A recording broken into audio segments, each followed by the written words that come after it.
Welcome back. At the state capitol, changes to the multi-million-dollar proposal to fund renovations at the Brewers stadium are coming. Plus, impeaching the state's top election official is on hold for now. CBS 58's Emily Fannin and WIS Politics editor J.R. Ross discuss that and more in tonight's Capitol Connection.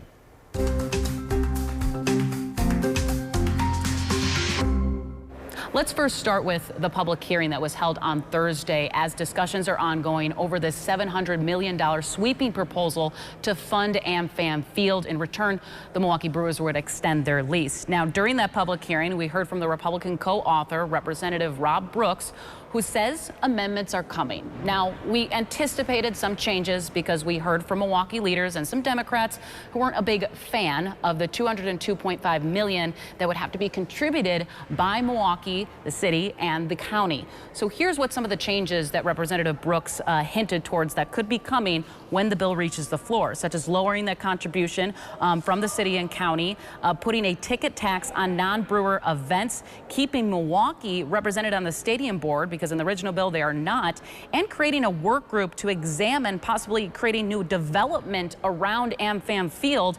As people have seen, there's a lot of empty parking spots when the Brewers are playing. But the real question here is, when will this bill get on the floor? Because in a sense, lawmakers want to start wrapping up their work middle of November, right before the Thanksgiving holiday. And do they have time to get this done? So both houses are on the floor for a couple days in October. They have 2 weeks set aside in November to come in. But that's not a lot of time for a bill when there's no Senate advocate. What I mean by that is, traditionally you have a version of the same bill in both houses working through the system.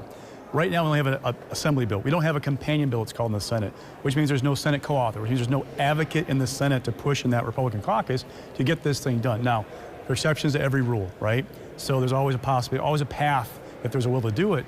But I'm not sensing yet an urgency among Republicans in the Senate to embrace this and get it done quickly, in part because you need Democrats. And Democrats are not there in this bill just yet.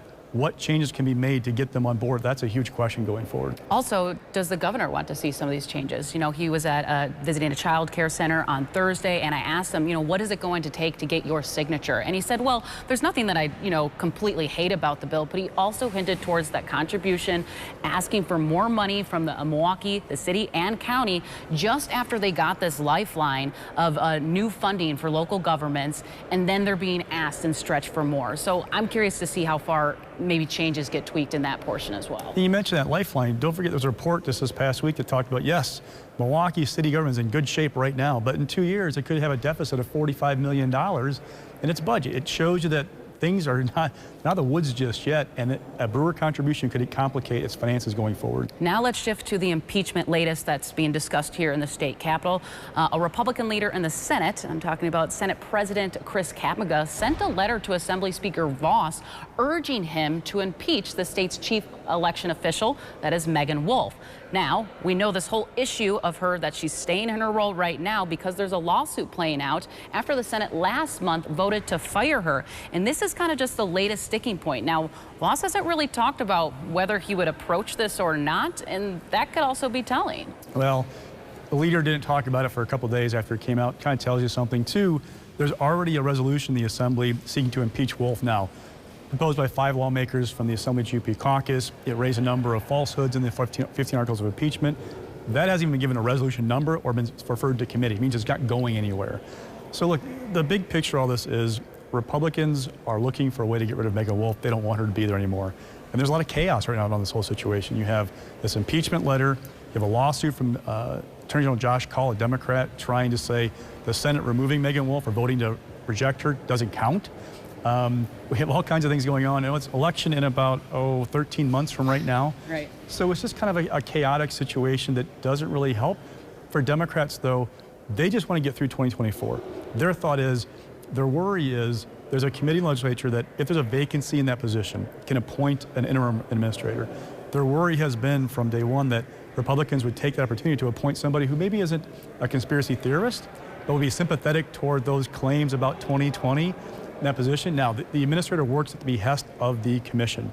But if you have somebody who's a partisan in that job, it kind of makes Democrats worried. So they're trying to find any way possible to keep that from happening. And speaking of impeachment, there's also someone else who's kind of a little bit of a hot water, and we're talking about the Democratic commissioner who was appointed by Governor Tony Evers, who serves on the State Elections Commission. There was a hearing held over his appointment, and Republicans on that committee signaled, well, they might reject you. So this is just kind of once again another sign of Republicans' frustration pouring over into other individuals that represent him. Yeah, former Milwaukee County Clerk Joe Starsneski, kind of like collateral damage in this entire thing. He was part of the move by commissioners, Democratic commissioners, to abstain from a vote to renominate Megan Wolf. That, Democrats argue, meant that no action had been taken. She remains in the job indefinitely. And Republicans they're unhappy. They're looking for revenge. And he is part of the problem in their minds because the law to them says you must reappoint somebody. There has to be an action on this. They didn't do it. He took this action without being confirmed, always a little bit dicey. But in the bigger picture, again, there are a number of appointees of Governor Evers that are being kind of like shot down in committee. Now, you have to go full floor before anything actually happens to them, but we're seeing a more active, or more aggressive response from Republicans saying, we don't like person X, we're going to push back on him or her being in an appointed position in state government. All right, that will do it for this week. Thanks so much for joining us.